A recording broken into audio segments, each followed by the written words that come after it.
gente de YouTube, que tal aquí Fix Guzmán, deseándoles cámara un excelente día, por que se encuentren todos muy pero que muy bien. Estoy aquí para traerles un nuevo video de su fanfic que tanto les gusta. Recuerden suscribirse, dar la campanita de notificaciones y el link de los fanfics está abajo en la descripción. Ya sin más nada que decir, pasemos con los saludos del video. Adiós, buen día, buena tarde, buenas noches.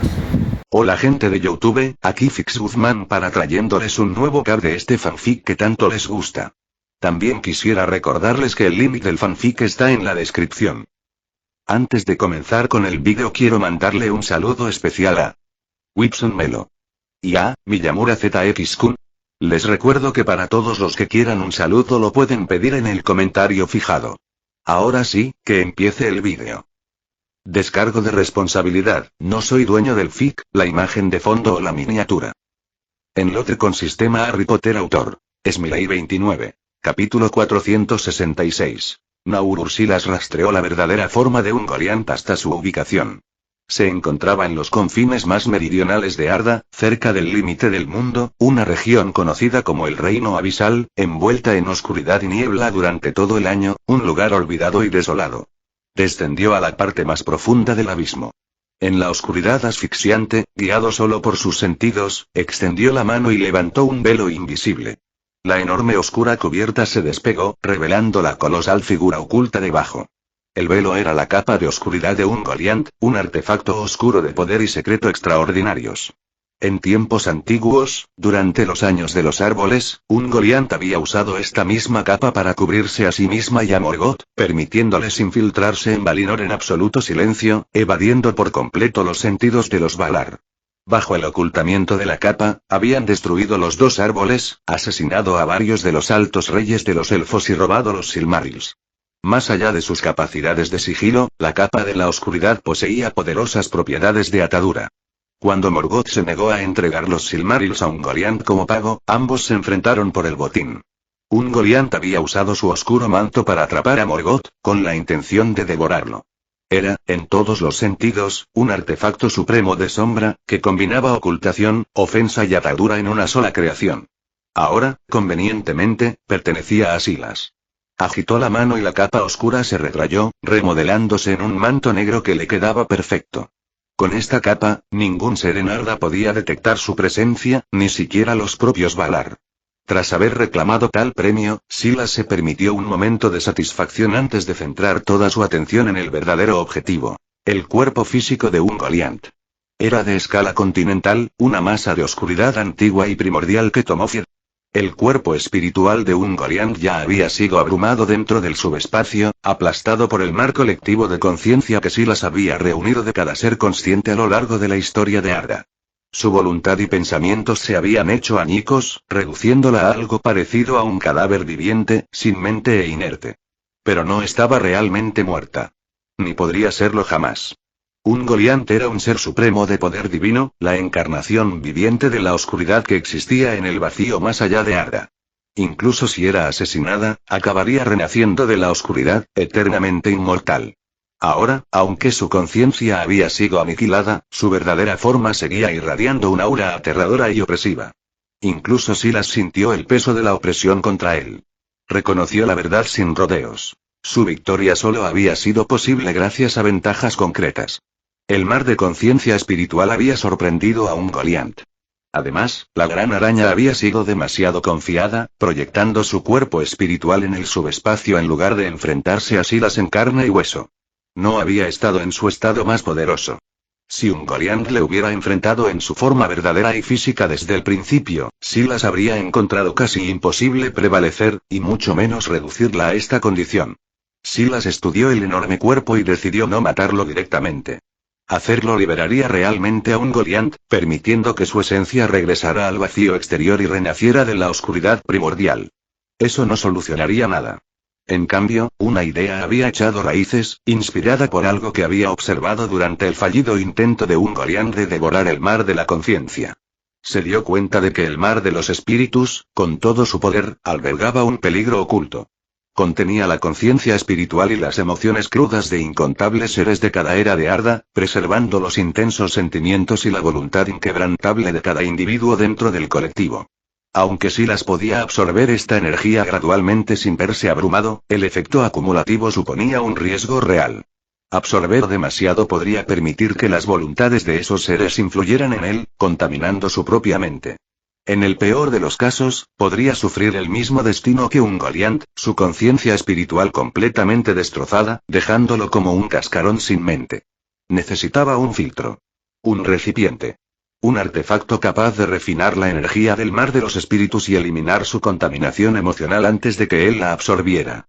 El cuerpo de un Goliath era el material perfecto. Un ser nacido de la oscuridad primordial, cuya propia naturaleza era devorar, la forma física de un Goliath poseía una habilidad innata para consumir y procesar energía espiritual. Si pudiera forjarse en un artefacto divino, serviría como intermediario ideal, purificando el mar de los espíritus y eliminando por completo el peligro oculto. Pero crear tal artefacto superaba las propias habilidades de fabricación de Silas. Para esto, necesitaría al mejor herrero de toda Arda. Silas llevó el cuerpo de un Goliath de vuelta de Valinor.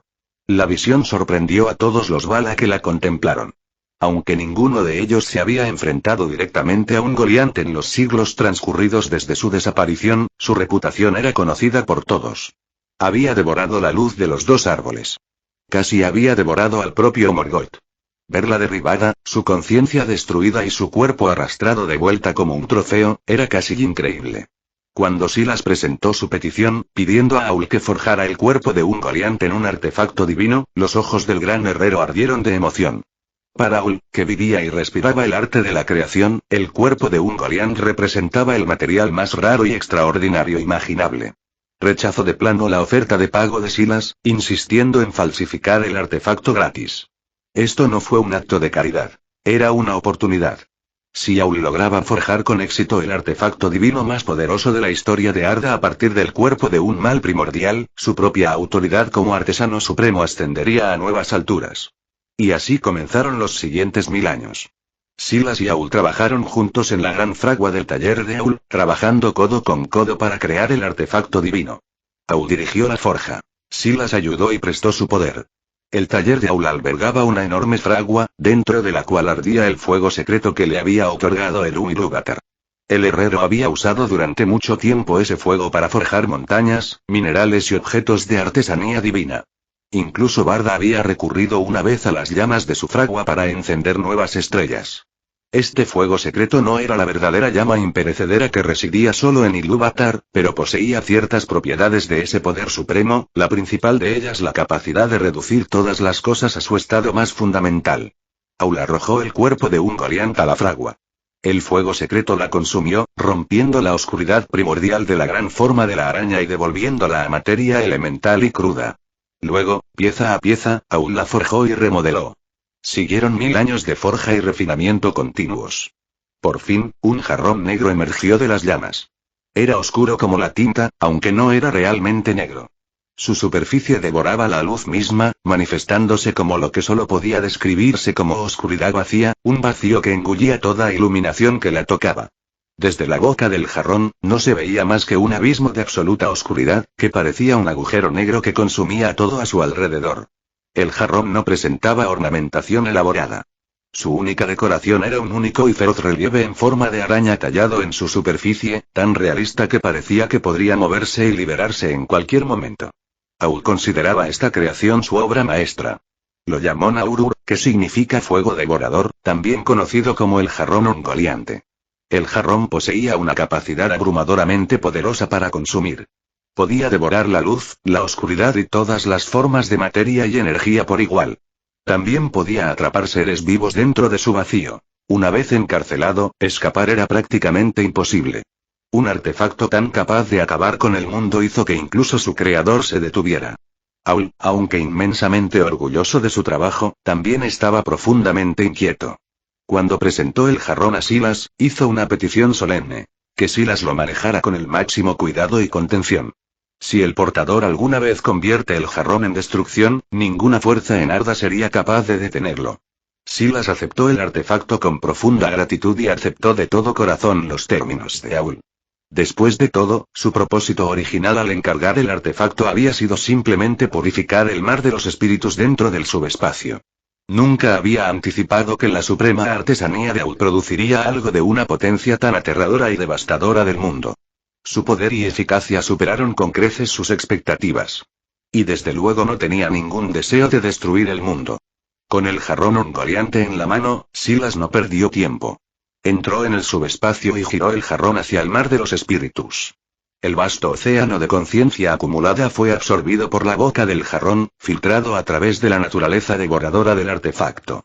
Todas las impurezas fueron despojadas. Las emociones, obsesiones, voluntades feroces y la conciencia persistente de incontables seres a lo largo de todas las eras de Arda. Lo que quedaba era pura energía espiritual, refinada y cristalina, libre de cualquier contaminación. Silas podía ahora absorber esta energía purificada sin ningún peligro oculto, permitiendo que su propio poder espiritual se expandiera continuamente. Comentario 1. Votar 2 restantes. Capítulo 467. La era trascendental. El tiempo voló en un abrir y cerrar de ojos.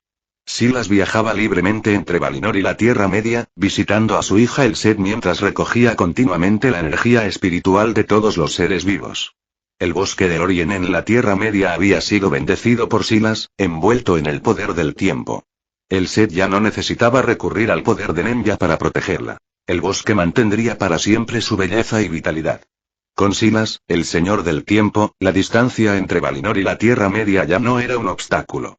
El Set a veces acompañaba a su padre a Valinor para reunirse con la familia. Y a veces Silas traía a su esposa Arwen y a su hijo Elrond de vuelta a la Tierra Media para presenciar de primera mano el desarrollo de la era humana. Y así, a lo largo de miles y decenas de miles de años, las eras cambiaron. La humanidad llegó a dominar todo el mundo de Arda. Se aventuraron en el espacio, comenzando a explorar los rincones cada vez más lejanos del universo que Barda y Silas habían creado. Los Valar de Valinor habían cortado por completo su conexión con el mundo mortal. Aparte de unos pocos selectos que aún podían descender sobre Arda, los Maiar ya no podían entrar en el mundo interior. Lo divino se había retirado por completo. Bajo el escrutinio de la ciencia y la tecnología del futuro, el reino mágico, antes oculto bajo capas de encantamiento, finalmente quedó expuesto a los ojos de la humanidad común. La magia, con su extraordinario poder, despertó una tremenda curiosidad y un deseo de investigación entre la población no mágica. Comenzaron a estudiar e intentar dominar esta fuerza sobrenatural. Además, descubrieron textos antiguos y reliquias relacionadas con deidades dentro de libros mágicos antiguos y ruinas arqueológicas. Así, la humanidad, que hacía mucho tiempo había dejado de creer en dioses, emprendió una frenética búsqueda de leyendas y rastros de lo divino. Eran como los númenóreanos de antaño, que navegaron hacia su destrucción buscando la inmortalidad, abriendo una caja de Pandora. Estos humanos modernos pretendían encontrar pruebas de la existencia de los dioses, obtener la vida eterna o incluso convertirse en dioses ellos mismos. La ingeniosidad humana, al fin y al cabo, nunca debe subestimarse. Apoyándose en textos fragmentados y rastros arqueológicos, desenterraron antiguas ruinas élficas. Descubrieron referencias a Rivendell y Lothlórien en varios textos mágicos y escritos históricos. Al enterarse de que se decía que estos lugares aún estaban habitados por elfos, se alegraron y se adentraron en el valle de Rivendell y el bosque de Lothlórien armados con armas e instrumentos. Para su asombro, ambos lugares legendarios quedaron desiertos. No encontraron nada más que un cañón común y un bosque sin importancia. No hay elfos. No hay unicornios. No hay fénix ni pájaros trueno. Silas lo había previsto. Mucho antes de que la tecnología humana pudiera atravesar el velo, había usado su inmenso poder para aislar Hogsmeade, Hogwarts, Rivendell, Lothlórien, Isengard y todos los demás lugares de importancia mágica de la línea temporal del mundo real, creando una rama temporal separada. En esta nueva línea temporal, los magos, los elfos, los enanos, los hobbits y todas las criaturas mágicas, fénix, pájaros del trueno, dracos de fuego y más, vivían vidas despreocupadas, intactas y sin ser descubiertas. Sin embargo, en el mundo real, la fallida persecución de los elfos por parte de la humanidad no les desanimó. Si acaso, eso les hizo más decididos. Atravesaron montañas y mares, excavando ruina tras ruina. Lograron descubrir con éxito el continente largamente enterrado de Númenor y los restos de las oscuras fortalezas de Sauron. Se remontaban a la historia antigua, reconstruyendo los acontecimientos de la Guerra del Anillo, la Guerra de la Última Alianza e incluso la lejana Guerra de la Ira. Además, utilizando medios tecnológicos, lograron descifrar con éxito la línea de sangre mágica a nivel genético y encontraron formas de injertar habilidades mágicas en humanos comunes. La humanidad entró en la era de lo sobrenatural. La magia, que había estado en declive durante milenios, ardía con un brillo renovado, más deslumbrante que nunca. Ahora cada humano poseía algún grado de habilidad sobrenatural. La ciencia y la magia se fusionaron en una sola disciplina, otorgando a las artes arcanas una vitalidad sin precedentes. Los hechizos y tecnologías se volvieron inseparables. La piedra filosofal, capaz de conceder la inmortalidad, fue recreada con éxito, aunque a un coste terrible. Cientos de miles de vidas sacrificadas en el proceso. La magia floreció, y el mayor beneficiario no fue la humanidad, sino su fundador, Silas. Mientras remontaban la historia del mundo mágico, los humanos descubrieron el nombre de Silas, la misteriosa figura que había creado la propia raza mágica. Las historias mágicas lo alababan en los términos más altos. El mago supremo, el señor de los dragones, el fundador del colegio Hogwarts de magia y hechicería. Los registros indican que había alcanzado la vida eterna y finalmente ascendió a las tierras imperecederas. La humanidad erigió estatuas de Silas por todo el mundo, inspiradas en la antigua estatua que una vez estuvo en el Ministerio de Magia. Lo veneraban como el dios de la magia, la fuente de todo poder arcano. Esta inmensa fe colectiva, la creencia y reverencia de miles de millones de seres humanos en todo el mundo, convergieron dentro del subespacio. Debido a la inmensa fe colectiva que la humanidad ahora dirigía hacia Silas, un nuevo poder se condensó en el subespacio. La magia misma. El subespacio experimentó una transformación profunda. Todo el poder mágico de la comunidad mágica, al igual que su energía espiritual antes que él, convergió dentro de la dimensión, formando un vasto mar de magia. Este mar ocupaba la capa más baja del subespacio, mientras que el mar de los espíritus descansaba sobre él. Juntos, se convirtieron en los dos manantiales de todo poder. El propio poder mágico de Silas se fusionó con el mar de la magia. Poseyendo este océano de energía arcana colectiva, podía recurrir a él para desatar hechizos de magnitud incomprensible. Incluso podía otorgar poder mágico a toda la humanidad, fortaleciendo a cada individuo que portara la línea de sangre mágica. Y, en consecuencia, tras la muerte de cada mago, su conocimiento acumulado sobre el desarrollo y la aplicación mágica fluía de nuevo al subespacio. Silas podía absorber su sabiduría e incluso recuperar una parte de su energía mágica más refinada y poderosa. Este método le recordó a Silas ciertas entidades dimensionales de las que había leído una vez. Dioses demonio, que establecían relaciones de préstamo con magos mortales, otorgándoles poder y, en última instancia, obteniendo beneficios mucho mayores a cambio. La única diferencia entre Silas y tales seres era que no requería las almas de aquellos a quienes empoderaba. El intercambio se concedía y se devolvía libremente, sin coste más allá del ciclo natural de vida y muerte. En cuanto a la situación que se desarrollaba en el mundo mortal, los Valar de Valinor no tenían intención de intervenir. Estos asuntos eran las decisiones espontáneas de la humanidad, una raza a la que Eru-Ilúvatar mismo confió la libertad de elección. Los Valar no intervendrían a menos que una fuerza externa alterara el orden natural. Ese no era su papel. Sin embargo, al ver la búsqueda implacable de poder de la humanidad, el abuso de la magia, la arrogancia, el hambre desesperada de vida eterna y divinidad, incluso los más compasivos entre ellos sentían una profunda inquietud. Niena, la bala del dolor, solo pudo suspirar. La escena me resultaba sorprendentemente familiar. En épocas pasadas, el pueblo de Númenor había sido corrompido por las promesas susurradas de Sauron, volviéndose arrogante más allá de toda medida. Habían intentado invadir Valinor mismo, la tierra donde habitaban los Valar, conspirando para apoderarse de la inmortalidad por la fuerza. Su arrogancia finalmente agotó la paciencia de Eru-Ilúvatar, quien desató el juicio divino, hundiendo Númenor bajo las olas en un solo acto catastrófico. Ahora, la humanidad iba recorriendo poco a poco el mismo camino. Si Eru-Ilúvatar se desilusionaba por completo con la raza de los hombres, podría significar el fin del mundo. Todo volvería al caos que existía antes de la creación.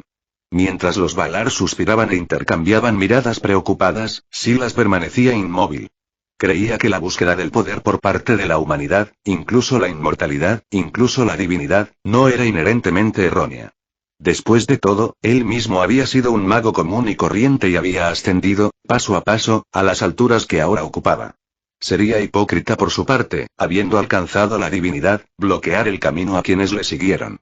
Sin embargo, a juzgar por la actitud de los Valar, eran profundamente pesimistas. Parecían creer que la humanidad marchaba hacia la autodestrucción.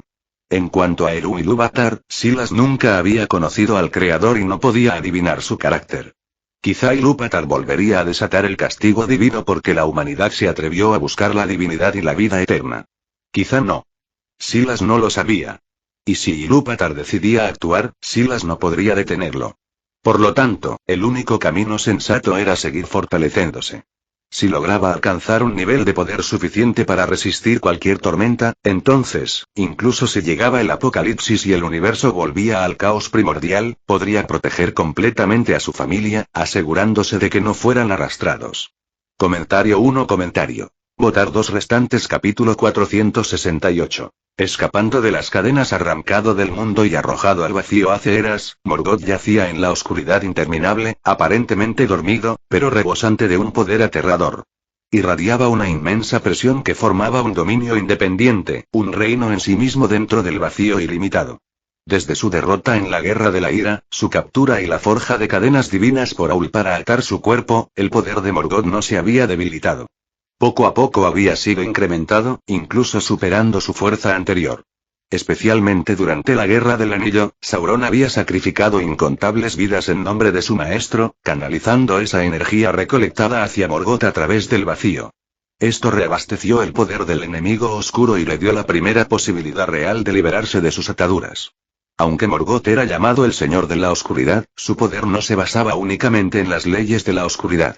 En esencia, fue una creación de Eru Ilúvatar, compartiendo la misma naturaleza fundamental que los demás Ainur. Pero a diferencia de sus hermanos, que ejercían autoridad sobre un dominio específico, Manu dominaba los aires, Aul la artesanía de la creación y Ulmo las aguas, Morgoth no poseía un dominio fijo único. O más bien, poseía fragmentos de todo dominios. Antes de su caída, el ser conocido como Melkor había sido el más poderoso y glorioso de todos los Ainur que Ilúvatar había creado. El Creador había depositado en él las mayores expectativas, otorgándole el mayor poder y la autoridad más amplia, que abarca fragmentos de todos los ámbitos del derecho. Se le consideraba el Ainu más cercano al propio Creador. Se podría decir que, aparte de la habilidad única de Ilúvatar para crear vida verdadera a través de la llama imperecedera, Melkor poseía prácticamente todos los demás poderes. Ilúvatar había confiado a Melkor esta inmensa fuerza con la intención de que se convirtiera en el rey de los Ainur, para liderar a los Ainulindal, la gran música, en la formación de la visión del mundo. Pero Melkor desarrolló una ambición sin límites. Se negó a usar el poder que Ilúvatar le había dado para crear de forma colaborativa. En cambio, buscaba perturbar y distorsionar la gran música, doblándola a su propia voluntad, deseando que la creación se ajustara únicamente a su visión. Decepcionado, Ilúvatar permitió que el hermano de Melkor, Mandu, se convirtiera en rey de los Valar y liderara a los Ainur en la formación del mundo de Arda. Esto solo profundizó los celos y el resentimiento de Melkor. Mientras saboteaba continuamente la obra de creación de los Valar, también buscaba reclamar el mundo de Arda como su propio dominio y convertirse en su único gobernante. Incluso codiciaba la llama imperecedera, el fuego creativo único de Ilúvatar, pues la llama era el núcleo de la creación misma. Universo, vida y alma. Todo ser, ya fuera Ainu, elfo o hombre, había sido traído a la existencia a través de la llama imperecedera, y fue a través de la llama que Ilúvatar otorgó libre albedrío a sus creaciones. Morgoth deseaba este poder por encima de todo. Quería usar la llama para crear una raza completamente suya y convertirse en el señor del mundo. Aspiraba a convertirse en un dios creador igual a Ilúvatar, a reemplazarlo por completo. Al no lograr apoderarse de la llama, Morgoth vertió su propia voluntad y poder en la sustancia material de Arda, corrompiendo la tierra, contaminando a los seres vivos y profanando almas. Transformó a los elfos en orcos, a los animales en bestias malignas, a los Maiar en Balrogs, y creó dragones y gigantes malvados, toda una multitud de creaciones oscuras. Pero como había dispersado su poder tan ampliamente, infundiéndolo en el propio tejido del mundo para controlar todo lo que había dentro, su fuerza personal fue disminuyendo gradualmente.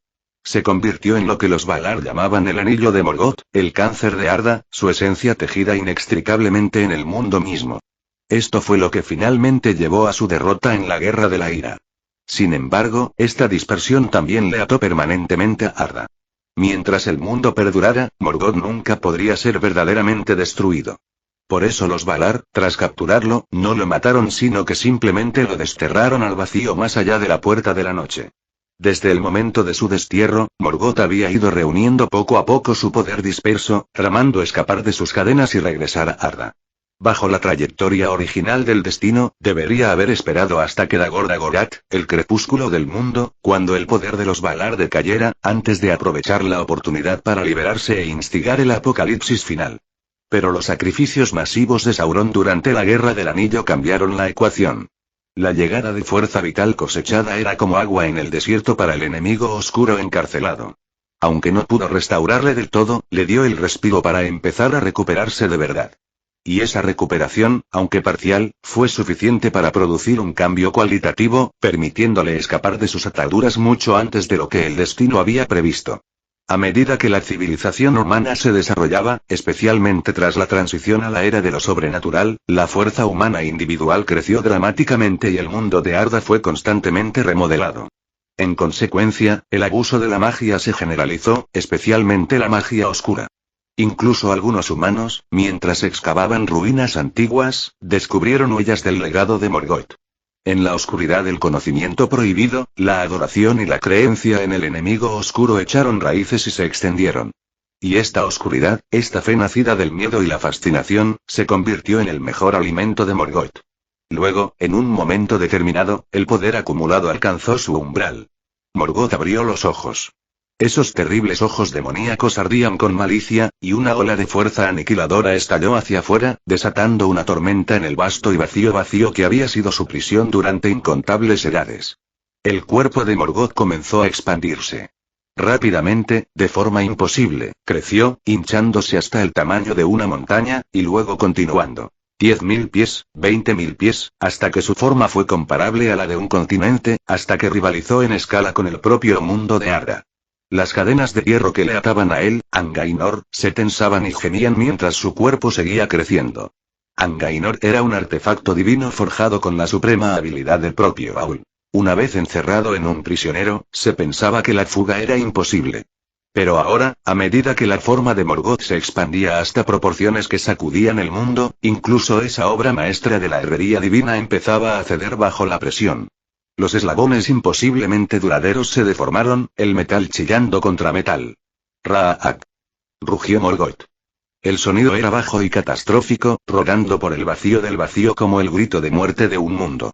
Una onda expansiva de fuerza aterradora estalló desde su cuerpo. Su rostro se contorsionó con furia salvaje mientras apretaba los dientes y lanzaba hasta el último gramo de su fuerza recuperada contra las cadenas que lo ataban. El inmenso poder desgarraba el vacío circundante, abriendo el tejido del espacio vacío y desatando tormentas de energía caótica.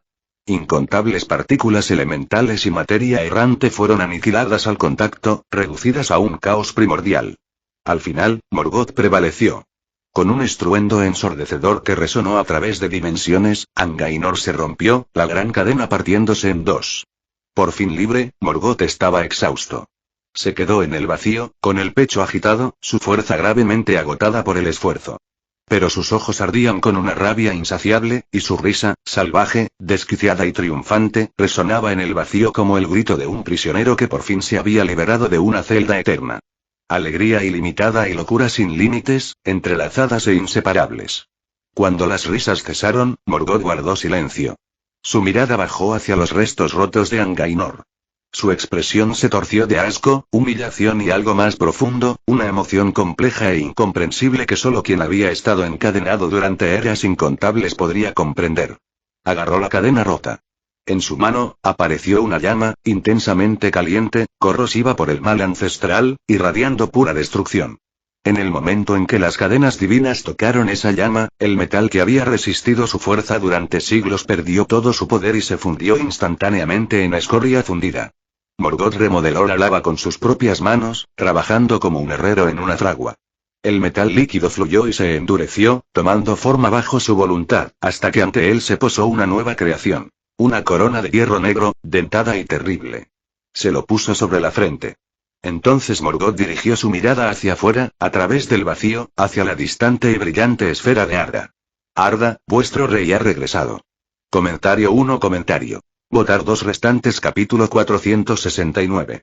Palacio de mandos. Los salones de mandos se alzaban en las zonas septentrionales de Aman, en la costa occidental de Valinor, mirando hacia los mares que lo rodeaban. Su señor era un Vala cuyo verdadero nombre era Namo, aunque se había asociado tanto con su morada que todos simplemente le llamaban mandos, ya que los salones y su guardián se habían vuelto inseparables en la mente de todos los que los conocían. Los salones estaban alejados de las otras grandes ciudades de los elfos, apartados del mundo en deliberado aislamiento. Mandos no habitaba allí solo. Su esposa era Bair la tejedora, y juntos presidieron ese lugar solemne. La compasiva Vala Niena, cuyo dominio era el dolor y la misericordia, también acudía ocasionalmente a los salones, acompañada por su alumno Olorin, conocido en la Tierra Media como Gandalf, para sentarse con mandos y recurrir a la sabiduría que se reunía en tal lugar. Los salones de mandos eran el gran lugar de reunión de las almas de Arda. Cuando elfos, hombres y enanos morían, sus espíritus eran guiados allí para recibir el juicio. Los muertos llegaron a ese lugar, sufrieron el juicio de sus actos y fueron purificados de sus pecados. Aquellos a quienes mandos permitía ser rehechos en cuerpo y devueltos al mundo. Glorfindel, el señor de la flor dorada, que había caído en batalla contra un Balrog y recibió la bendición de los Valar, era una de esas almas. Reencarnada y enviada de vuelta a la Tierra Media para enfrentarse a Sauron. Sin embargo, había otros que no deseaban regresar.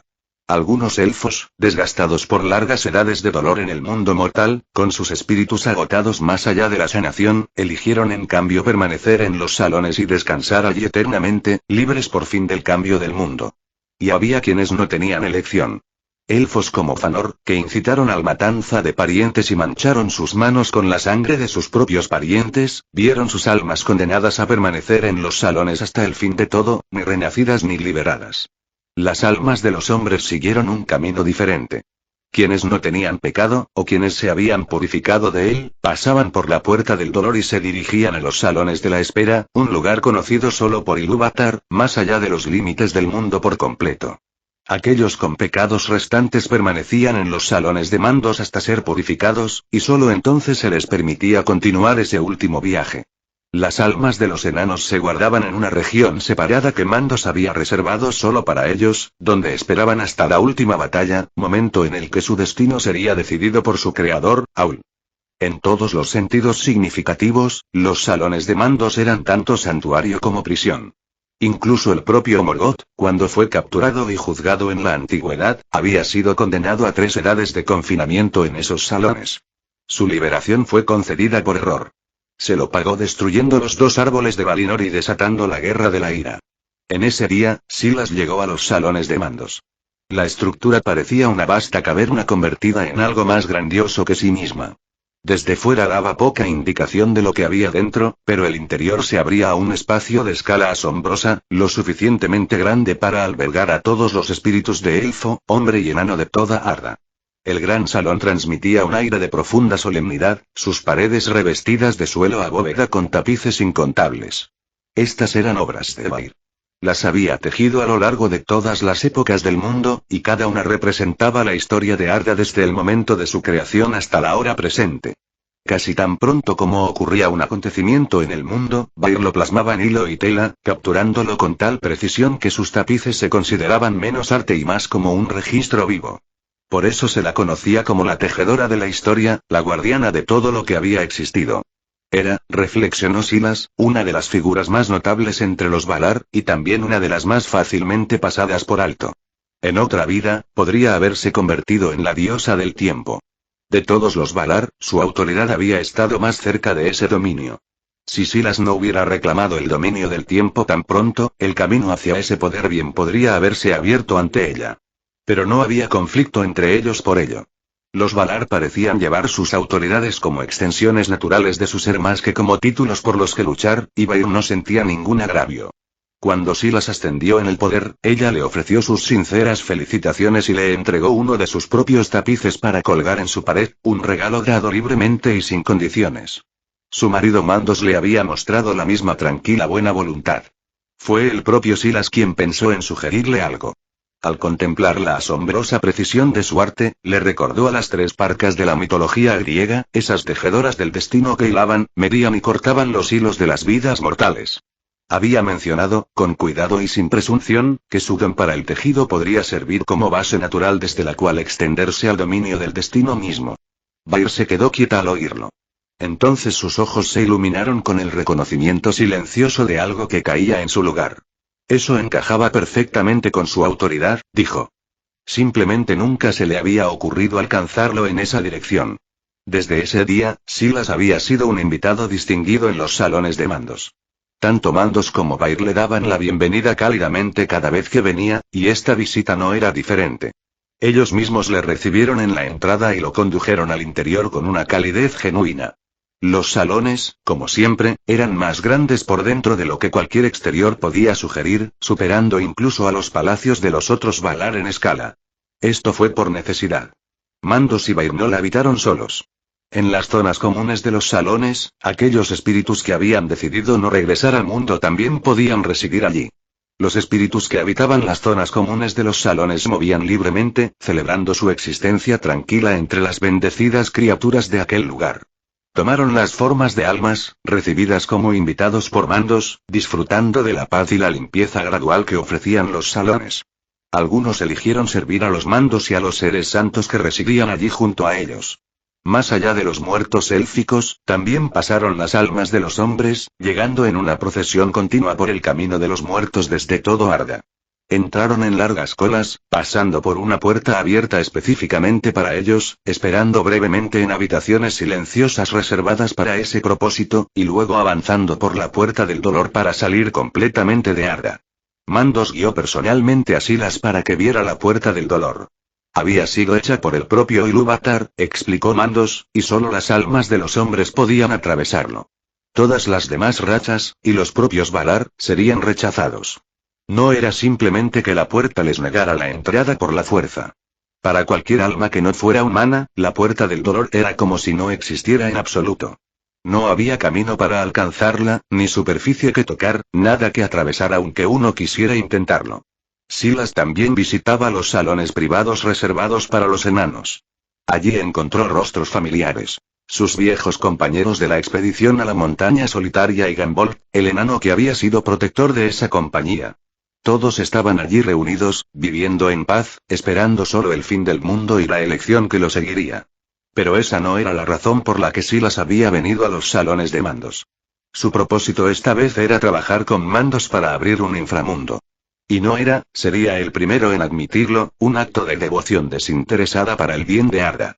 El problema fue culpa suya. Cuando Silas había recreado el inframundo original en un subespacio para albergar su mar espiritual y su reserva de energía mágica, había dejado inadvertidamente a los espíritus de la Tierra Media sin ningún lugar a donde ir. Arda albergaba innumerables seres vivos, pero solo elfos, hombres y enanos tenían un camino hacia los salones de Mandos. Todas las demás criaturas, junto con las almas de elfos, hombres y enanos que por alguna razón rechazaban la convocatoria de Mandos, no tenían ningún destino disponible. Su número iba en aumento. Sin un inframundo que sirviera de contraparte a los salones de Mandos, un lugar que pudiera recibir y contener a estas almas errantes, no tenían dónde establecerse. Algunos se habían transformado en espíritus inquietos, perturbando el mundo de los vivos.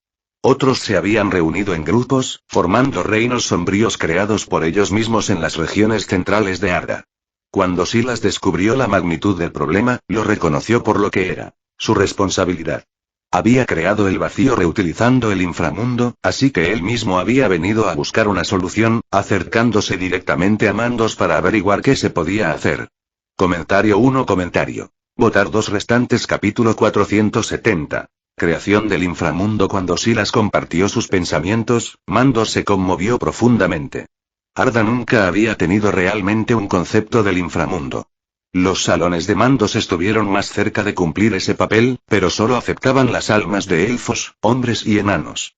Las almas de todas las demás criaturas y razas, al morir, simplemente permanecieron en la Tierra Media, derivando finalmente hacia la sombra de un inframundo que existiera o desvaneciéndose por completo. Pero desde que Silas había transformado ese inframundo en su subespacio, reutilizándolo para llevar la energía espiritual colectiva de todos los seres conscientes, incluso ese refugio incierto había desaparecido. Esas almas realmente no tenían a dónde volver. Y si se abriera un verdadero inframundo, un reino separado en sí mismo, el logro sería comparable al gran acto de Barda de encender las estrellas y abrir la bóveda del cielo. Las implicaciones para el propio Mandos eran igualmente significativas. Como señor de los muertos, su autoridad se expandiría más allá de todo lo que abarcaba actualmente. Amigo mío, dijo Mandos, con una admiración inconfundible en su voz, si no supiera ya que tu poder está en el tiempo, te habría tomado como maestro de la sabiduría misma. Tu pensamiento nunca deja de sorprenderme, Silas. Byra sintió a su lado, y su acuerdo fue de todo corazón. Tenía motivos para sentirse así. Había sido Silas quien, hace algún tiempo, le había indicado la expansión de su don para entretejer en el dominio del destino y la fatalidad. Aún no había dominado completamente ese poder, pero ya había captado lo suficiente para tejer las líneas del destino de cualquier ser por debajo del nivel de los Valar. Cuando finalmente lo reclamara por completo, se convertiría en la verdadera gobernante del destino, uno de los poderes más formidables de toda Arda. Por ello, le debía a Silas una deuda que no había olvidado, y consideraba su sabiduría con profundo y genuino respeto. Era el tipo de sabiduría, reflexionó, que veía lo que otros no habían pensado en buscar. Había ayudado al espíritu Barda a abrir el universo y encender el cielo estrellado, permitiendo que el dominio de Arda se expandiera hacia afuera en lo que equivalía a un segundo acto de creación. Había revivido a los dos árboles de Valinor.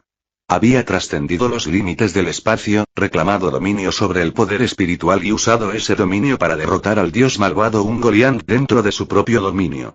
Cada uno de estos actos ya estaba tejido en los tapices de las paredes de los salones de mandos, preservados por la mano de Byra como historia de la más alta orden. Y ahora proponía la creación de un reino completamente nuevo para los muertos. Para quienes le rodeaban, parecía imposible que tal mente no reclamara algún día el manto de la sabiduría misma. Si alguna vez iba a existir un dios de la sabiduría, no podían imaginar quién más podría ser. Silas, por su parte, negó con la cabeza en silencio ante el elogio. No creía que su sabiduría superara realmente a la de los Valar.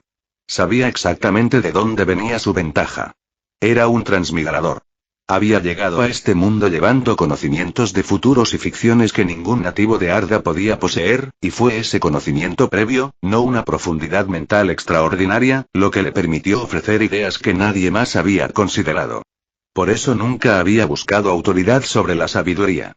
Comprendía, quizá mejor que nadie, el verdadero peso de lo que realmente sabía y lo que no sabía. Aún así, la propuesta contaba con el total apoyo de Mandos, y eso era lo que importaba. Los dos se acomodaron para discutir cómo podría abrirse realmente el inframundo. Durante una visita anterior a los salones, Silas había recopilado información detallada sobre una estructura en particular. El arco de piedra alojado en el Salón de los Misterios, y su relación con la frontera entre la vida y la muerte. En el mundo de Harry Potter, el estudio de ese límite nunca había cesado. La Cámara de la Muerte en el Departamento de Misterios contenía un alto arco de piedra, antiguo más allá de toda regla, que los magos creían que era un paso entre el mundo de los vivos y lo que estuviera más allá. Quienes pasaron por allí no regresaron. El arco era anterior al Ministerio de Magia e incluso al propio Departamento de Misterios. Había sido descubierto por antiguos magos que estudiaban la muerte, que la usaron como base sobre la cual construyeron sus investigaciones, extendiendo gradualmente sus investigaciones al tiempo, el destino, el pensamiento y la mente, hasta que ese cuerpo de conocimiento se convirtió en el Departamento de Misterios, y el departamento se convirtió en la piedra angular del Ministerio de Magia. Según lo que había averiguado, Silas ya había empezado a formar ideas y había sacado considerable inspiración de ellas. Él y Mandos discutieron el asunto extensamente y llegaron a una dirección común. Crearían un dominio espacial capaz de recibir y alojar todas las almas, y usarían un arco de piedra como puerta por la que los muertos pasarían al inframundo. Crear un reino así no era tarea sencilla. Mandos y Silas invitaron a Irmo, el señor de los sueños y las visiones, a unirse a ellos. Mandos e Irmo eran hermanos, uno dominando la muerte y el otro los sueños, y juntos eran conocidos como los Fanturi, que significa los maestros de los espíritus. Los tres descendieron al oscuro abismo bajo Arda, que habían elegido como el lugar donde el inframundo echaría raíces. Mandos se quedó en la oscuridad y comenzó a cantar. Su voz se convirtió en poder, moldeando un reino de muerte dentro de la oscuridad infinita, expandiéndolo hacia afuera, presionando hacia atrás el vacío circundante y tallando espacio de la nada. Irmo unió su voz a la de su hermano, y donde la canción de Mandos daba sustancia y límite al reino, la de Irmo la transformaba en algo medio soñador, ni completamente real ni completamente ausente, existiendo aparte del mundo físico como una visión que no puede tocarse del todo. Silas no se quedó de brazos cruzados. Volcó su propio poder en el reino creciente, entrelazando el tiempo de una manera que lo hacía estancado y quieto. Dentro del inframundo, el tiempo no pasaría como en otros lugares. Los muertos habitarían fuera de su alcance. Otros también llegaron. Baer, esposa de Mandos, ató los hilos del destino al nuevo reino. Desde ese momento, cuando se cortaba un salvavidas, el alma a la que pertenecía se sentía atraída hacia el inframundo tan naturalmente como el agua encuentra su nivel. La dulce esposa de Irmo, añadió su propia bendición al reino, otorgando a las almas que entraron en él el don del descanso eterno, profundo y sanador, libres del peso del dolor que habían cargado en vida. Ulmo, que rara vez se confinaba a Valinor y pasaba la mayor parte de su existencia moviéndose por las aguas del mundo, llegó inesperadamente y se puso a trabajar, levantando un vasto río que serpenteaba por el inframundo y lo rodeaba. Otros entre los Valar vinieron a presenciar o prestar ayuda. Aul, el gran artesano, puso su poder en la construcción del reino y moldeó un barco que no podía hundirse, construido para cruzar el río del inframundo contra su corriente. Barda colgó una luna creciente sobre el inframundo, fría y ominosa, para dar a ese lugar oscuro su propia luz pálida. Niena lloró, como tantas veces, y sus lágrimas cayeron y se convirtieron en un río de olvido. Cualquier alma que bebiera de esas aguas perdería todo recuerdo de lo que fue, liberada por fin de la carga de todo lo que había cargado. Yavanna cuidaba la tierra del inframundo y animaba a crecer los graneros allí. Los muertos que comían de su fruta adquirían una presencia en el inframundo tan sólida y real como los vivos, ya no sombras a medio formar flotando sin peso ni sustancia. Vanna hizo florecer flores rojas en abundante vívida extensión por el paisaje del inframundo, para que los muertos pudieran encontrar paz entre su color y fragancia. Oron proporcionó un gran sabueso para hacer de guardián en el umbral del inframundo. Gracias a su esfuerzo conjunto, nació un inframundo completo. Silas entonces tomó piedra extraída del inframundo y construyó un gran arco de piedra en Arda, erigiendo la puerta de entrada entre el mundo de los vivos y el reino de los muertos. El arco ejercía un poderoso tirón sobre todos los espíritus sin hogar, atrayendo las almas de Arda a través de él y hacia el inframundo como si fuera por instinto. Mandos estaba profundamente satisfecho con lo que habían construido. Decidió levantar un palacio propio en un rincón del inframundo, una finca exterior de Valinor, según él lo imaginaba. Incluso empezó a planear trasladar las almas de los elfos, enanos y hombres que actualmente habitaban en los salones de Mandos al inframundo, donde tendrían la libertad de moverse por un reino mucho más grande que cualquier salón. Pero mientras la atención de los Valar seguía fija en el inframundo y todo lo que prometía, una sombra se movía silenciosamente hacia Valinor. Una figura oscura, disfrazada como el espíritu de un mortal muerto, se deslizó sin ser vista en los salones de Mandos y comenzó a avanzar en silencio hacia la puerta del dolor. Fin de capítulo. Hasta la próxima. Like y suscríbete, por favor. Fix Guzmán se despide. Adiós.